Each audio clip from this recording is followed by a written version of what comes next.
के बाद अगला टारगेट मेक्सिको। लैंड स्ट्राइक करने की तैयारी में अमेरिका। यूएस के सामने टिक पाएगा मेक्सिको।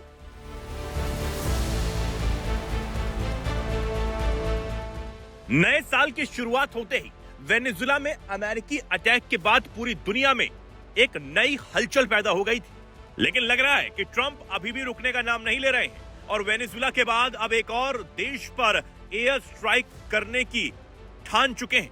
ट्रंप ड्रग कार्टेल के खिलाफ अपनी रणनीति को और ज्यादा बढ़ाने का संकेत दे चुके हैं और अब वो अपने पड़ोसी देश मेक्सिको पर हमला करना चाहते हैं।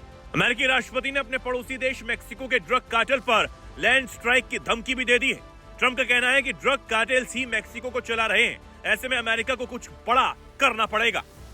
राष्ट्रपति ट्रंप ने फॉक्स न्यूज को दिए एक इंटरव्यू में यह कहा है, हम अब ड्रग तस्करों के खिलाफ जमीनी कार्रवाई शुरू करने जा रहे हैं। मेक्सिको पर ड्रग तस्करों का राज है। उस देश की हालत देखकर बहुत दुख होता है, लेकिन ड्रग तस्करों का राज है और वो हर साल हमारे देश में 3 लाख लोगों की जान ले रहे हैं। हमने समुद्र के रास्ते आने वाली 57% ड्रग्स को रोक दिया है और अब हम कार्टेल्स के खिलाफ जमीन पर कार्रवाई शुरू करने जा रहे हैं। मेक्सिको पर ड्रग कार्टेल्स का नियंत्रण है। कार्टेल्स मेक्सिको को चला रहे हैं। ये बहुत दुखद है। उस देश के साथ क्या हो रहा है।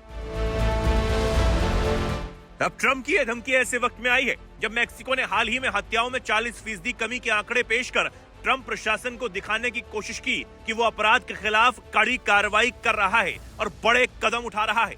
वहीं ट्रंप के इस बयान से पहले मेक्सिको की राष्ट्रपति क्लाउडिया शीनबाम ने अमेरिका की किसी भी तरह की सैन्य कार्रवाई को सख्ती से खारिज किया है।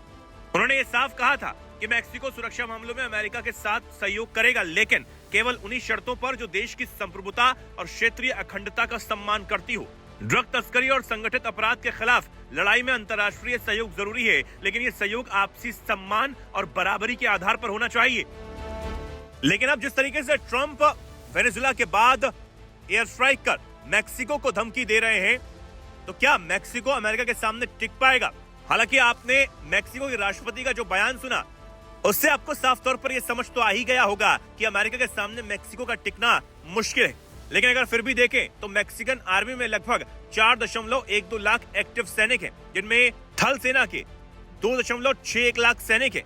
वहीं मेक्सिको अपनी सेना पर लगभग $10 अरब सालाना खर्च करता है। इसी के साथ अगर मैक्सिकन सेना के पास हथियारों की बात करें तो 100-200 बख्तर वाहन के अलावा कुछ लाखों विमान भी मेक्सिको की सेना के पास है। हालांकि अगर देखें तो मैक्सिकन आर्मी का अमेरिका के सामने टिक पाना बेहद मुश्किल होगा, लेकिन फिर भी जिस तरीके की धमकी अब ट्रंप ने मेक्सिको को दी है, उससे ये देखना होगा कि आखिर क्या वेनेजुला की तरह कार्रवाई अब मेक्सिको पर भी होने वाली है।